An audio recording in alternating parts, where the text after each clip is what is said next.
Hello students, मैं हूं मिथिलेश और आप देख रहे हैं हमारा यूट्यूब चैनल ट्रिकी बायोलॉजी। तो आज मैं आप लोगों को हिंदी माध्यम वाले स्टूडेंट्स के लिए आज हम पढ़ाएंगे आपको दोहरा निषेचन यानी डबल फर्टिलाइजेशन। ये 12th के चैप्टर नंबर 2 का टॉपिक है। तो आइए हम आपको बताते हैं डबल फर्टिलाइजेशन।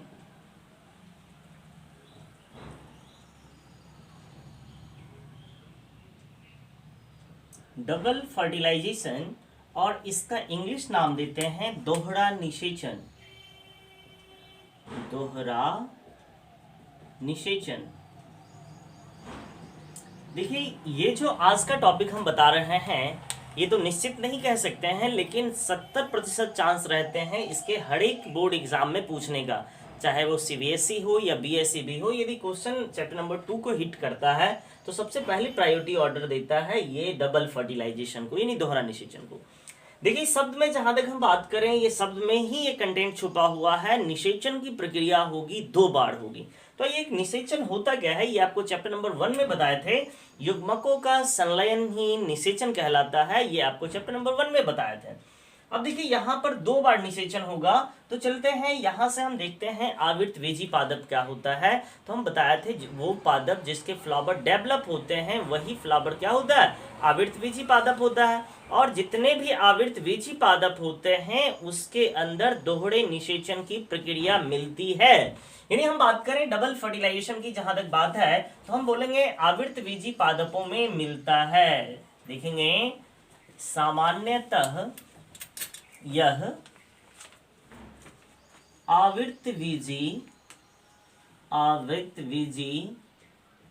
पादपों में मिलता है। क्लियर है क्या? आवृतबीजी पादपों में मिलता है। देखिए, निषेचन की प्रक्रिया यहाँ पे 2 बार होती है। हम बोलेंगे निषेचन की क्रिया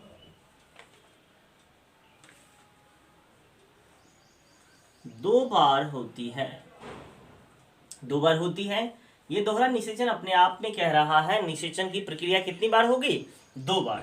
ये कैसे होगा जरा आपको डायग्राम से बताते हैं। जैसे आप देखिए, एक डायग्राम आपको बनाते हैं यहाँ पर, तो आप इजिली जानते हैं यहाँ से जो इस तरह से पादप के पुष्प का वर्तिकाग्र होता है, इस तरह से मादा भाग का, और ये जो होता है ये वर्तिका होती है और वर्तिका आगे जाकर के खुलता है निषेचन के लिए। यहाँ पर एक संरचना होती है जिसका नाम देते हैं अंडाशय, और इस अंडाशय के अंदर बीजांड होती है यानी भ्रूणकोश की संरचना बताया था आपको। पिछला वीडियो लेक्चर देखिएगा, प्लेलिस्ट बना दिया गया है, उस प्लेलिस्ट में जाकर के भ्रूणकोश की संरचना वाला वीडियो देखिएगा। तो उसमें आपको एक डायग्राम इस तरह से बताया गया था, और इसके अंदर आपको हम ये बताए थे कि इसमें एक होती है अंड कोशिका, फिर इसकी सहायता के लिए सिनर्जिड होती हैं, यहाँ पर होता है ध्रुवीय केंद्रक, और यहाँ पर होती है एंटीपोडल्स। यानी अब देखिएगा निषेचन कहाँ कहाँ होगा। हम देखिए ब्लैक मार्क से आपको बताते हैं, एक निषेचन जो होगा यहाँ पर होगा और दूसरा निषेचन इसमें होगा। अब देखिए, इसका जो नाम देते हैं केंद्रीय कोशिका नाम देते हैं, केंद्रीय कोशिका, और इसके केंद्रक का नाम देते हैं ध्रुवीय केंद्रक। यानी हम बात करते हैं, इसका नाम देते हैं ध्रुवीय केंद्रक। यानी हम बात करें यहाँ से हम आपको बताएं तो निषेचन की प्रक्रिया तो एक होगी केंद्रीय कोशिका यानी ध्रुवीय केंद्रक के साथ, और दूसरा होगा ये जो है ये अपना है अंड कोशिका, यानी हम बोलेंगे अंड कोशिका। यानी अब देखिए, यहाँ से आपको बताते हैं निषेचन की प्रक्रिया एक होगा ध्रुवीय केंद्रक के साथ, दूसरा क्या होगा, अंड कोशिका के साथ। अब ये देखिए, ये यहाँ से फीमेल की बात करें मादा के लिए, ये मादा में तो 2 निकल गए, अब यहाँ पे 2 नरयुग्मक भी होने चाहिए। तो आइए इसको भी हम बताए थे, जब आपको बताए थे परागकण जो होते हैं वो परागकण के अंदर जो जननिक कोशिका होती है, जेनरेटिव न्यूक्लियस होता है, वो जेनरेटिव न्यूक्लियस आगे समसूत्री विभाजन करके 2 नरयुग्मक का निर्माण करती है। जैसे परागकण आया यहाँ से, परागकण यहाँ पर पराग नलिका बनाएगा इस तरह से, और पराग नलिका बना करके हम दिखाए थे आपको, इस पराग नलिका के अंदर 2 नरयुग्मक होते हैं। एक नरयुग्मक ये हुआ और एक नरयुग्मक ये हुआ।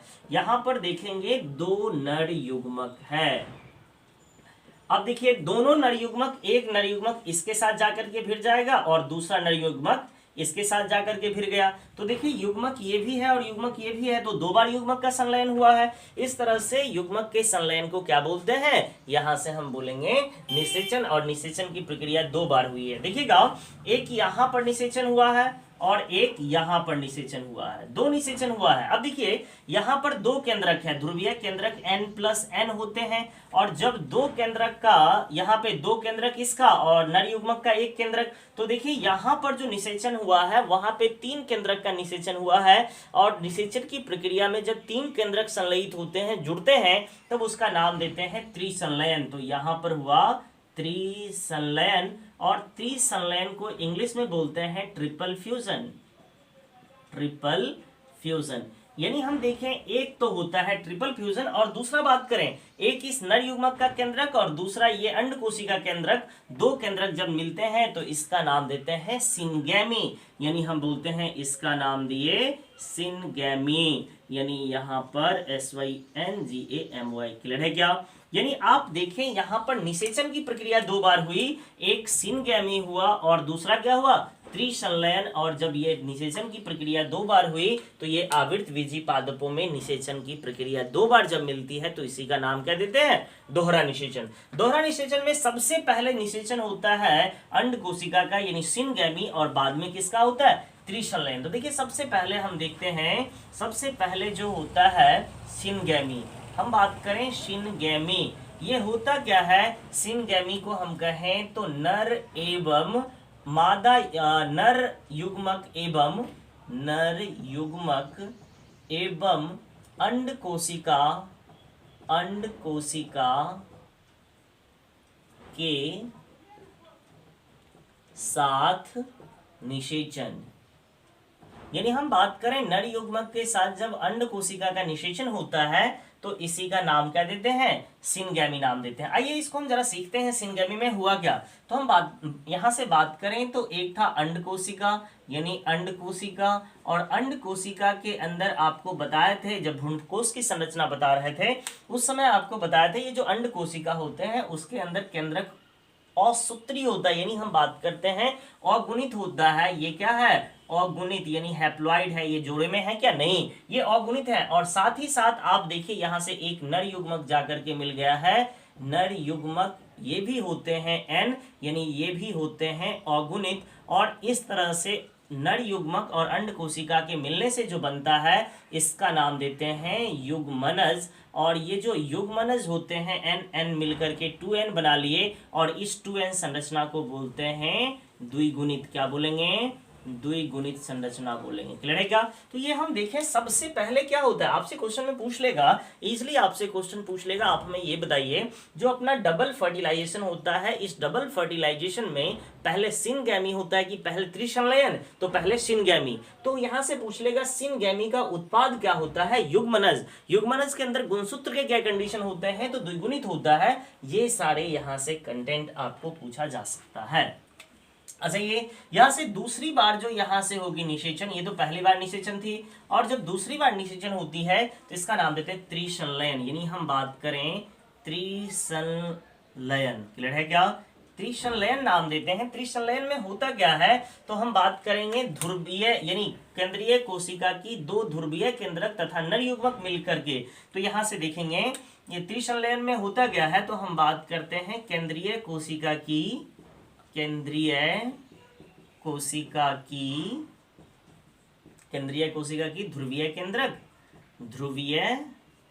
केंद्रक। अच्छा ये बताइए बाबू, ध्रुवीय केंद्रक क्या होता है, n+n, तथा एक नर युग्मक, एक ही तो नर युग्मक गया है ना, एक नर युग्मक निषेचन करता है या फिर निषेचन कर भ्रूणपोष का निर्माण करता है, भ्रूणपोष का निर्माण करता है।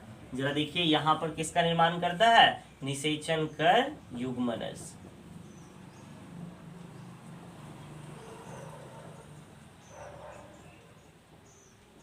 देखिए यहां पर किसका निर्माण हुआ था, यहां पर निषेचन करके, 1 मिनट पसीना का।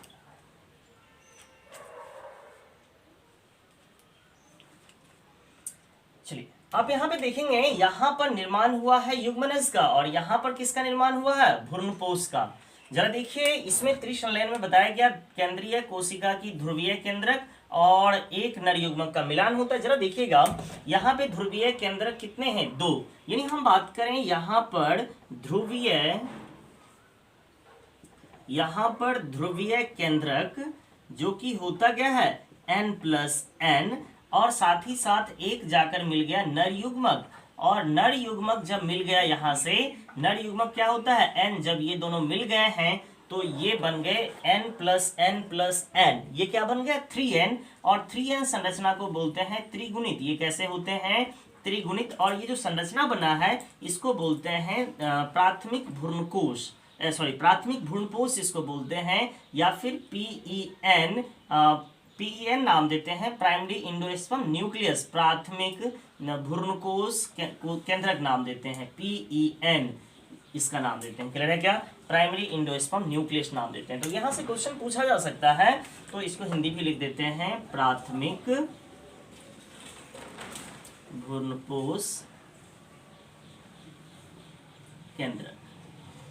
क्लियर है क्या, तो यहाँ से आप देखेंगे ये संरचना आपका यहाँ से बन गया। तो इस तरह से क्वेश्चन भी यहाँ से पूछे जा सकते हैं। क्लियर है क्या, तो आप लोग इसको लिखिए, फिर हम इसको मिटा करके अगला कंटेंट लिखते हैं। क्लियर है क्या, आप लोग लिख लीजिए इजिली।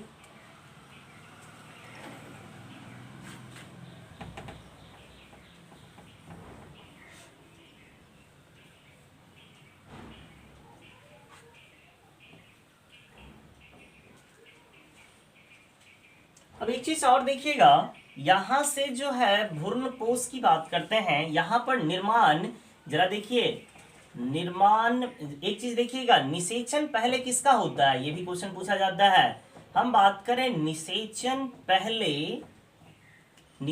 पहले किसका होता है, ध्रुवीय, इसका अंड कोशिका का, अंड कोशिका का होता है, परंतु विकास का मतलब क्या, डेवलपमेंट, विकास पहले किसका होता है, यहां से त्रिसंलयन का जो उत्पाद बनेगा भ्रूणपोष, यानी हम बात करें विकास पहले किसका होगा, भ्रूणपोष का, भ्रूणपोष का। क्लियर है क्या, ये क्वेश्चन भी पूछा जा सकता है। आपसे पूछेगा निषेचन पहले क्या होता है, किसका, अंड कोशिका का, परंतु विकास पहले किसका होगा, भ्रूणपोष का। अब देखिए ये जो भ्रूणपोष करता क्या है, भ्रूणपोष विकसित हो रहे युग्मक को भोजन प्रदान करता है। जरा देखिए यहाँ से हम बात करें, भ्रूणपोष विकसित हो रहे युग्मनज को भोजन प्रदान करता है। क्लियर है क्या, अब जरा देखिए इसमें होगा क्या, ये भ्रूणपोष आगे, ये देखिए PEN प्राइमरी इंडोस्पर्म न्यूक्लियस था, ये 3N था, ये विकास करके PEC बना लेता है। जरा देखिए ये विकास करके PEC बनाया, यानी हम बात करें ये केंद्रक था, अब ये विकास करके PEC बनाया, प्राइमरी इंडोस्पर्म सेल। ये देखिए न्यूक्लियस था और ये क्या है, सेल है, ये भी 3N होता है। अब ये जाकर के ये करेगा समसूत्री, ये कौन सा विभाजन, ये समसूत्री विभाजन करेंगे, जिसके बाद यहाँ पे बहुत सारे, अब देखिए इसमें 2 कंडीशन होता है, अंतः समसूत्री यहाँ होता है, अंतः समसूत्री, और जब अंतः समसूत्री करवा लेते हैं तो इसके अंदर बहुत सारे न्यूक्लियस बनते हैं, और इस संरचना को बोलते हैं न्यूक्लियस इंडोस्पर्म, यानी बात करेंगे केंद्रकीय भ्रूणपोष, इसको बोलेंगे केंद्रकीय भ्रूणपोष, इसका नाम देंगे, या फिर इंग्लिश में इसका नाम देते हैं न्यूक्लियर इंडोस्पर्म, इसका नाम देंगे प्राइमरी इंडोस्पर्म सेल, इसका नाम देंगे प्राइमरी इंडोस्पर्म न्यूक्लियस। क्लियर है क्या, ये प्राइमरी इंडोस्पर्म सेल न्यूक्लियस हुआ, ये प्राइमरी इंडोस्पर्म सेल हुआ, और ये न्यूक्लियर इंडोस्पर्म होता है, ये द्रव अवस्था में होता है, इसके अंदर बहुत सारे केंद्रक होते हैं। हम देखें यह जो होता है ना, हम बात करें यह द्रव अवस्था में होता है, यह द्रव अवस्था में होता है। क्लियर है क्या? और द्रव अवस्था में होता है, इसके उदाहरण की बात करते हैं तो आप लोग जो नारियल का पानी देखते हैं, नारियल का जो पानी होता है वो नारियल का पानी केंद्रकीय भ्रूणपोष का उदाहरण है। हम बात करें नारियल का पानी। क्लियर है क्या? फिर देखिए इसी के ऊपर कोशिका भित्ति का निर्माण हो जाएगा। कोशिका भित्ति का निर्माण यदि हो गया, अगर इसके ऊपर कोशिका भित्ति का निर्माण हो गया तो यही सारे केंद्रक, जैसे देखिए ये सारे क्या हैं? केंद्रक, ये सारे केंद्रक हैं। अब इसके ऊपर कोशिका भित्ति बन जाएगी, तब ये बन जाएगा, ये क्या था? केंद्रकीय भ्रूणपोष। अब ये बदल जाएगा कोशिकीय भ्रूणपोष में। यानी हम बात करें, ये आप ध्यान से देखिएगा, हम यहाँ से ध्यान से आप देखिएगा, तो ये भी क्या था? 3n था, ये भी 3n, क्योंकि यहीं से क्या चल रहा है? 3n वाला संरचना चल रहा है। तो आप देखिए यहाँ से, यानी कुल मिलाकर के भ्रूणपोष विकसित हो रहे युग्मनज को पोषण प्रदान करता है। तो पहले भाई खाना विकास हो जाएगा, तब बच्चे का विकास होगा। कुल मिलाकर के यहाँ से देखिएगा, पहले भोज्य पदार्थ जो होता है भ्रूणकोश में, भ्रूणपोष, उस भ्रूणपोष का निर्माण हो जाता है और ये भ्रूणपोष विकसित हो गए हैं, और तब जाकर के विकास होता है किसका? तब जाकर के यहाँ से विकास हो जाएंगे भ्रूण का। क्लियर है क्या? तो अगले क्लास में आपको बताया जाएगा भ्रूण का विकास किस तरह से होता है। तो आज इतना ही। यदि आपको वीडियो अच्छा लगा हो, समझ में आया हो, तो वीडियो को लाइक, शेयर और कमेंट जरूर करें।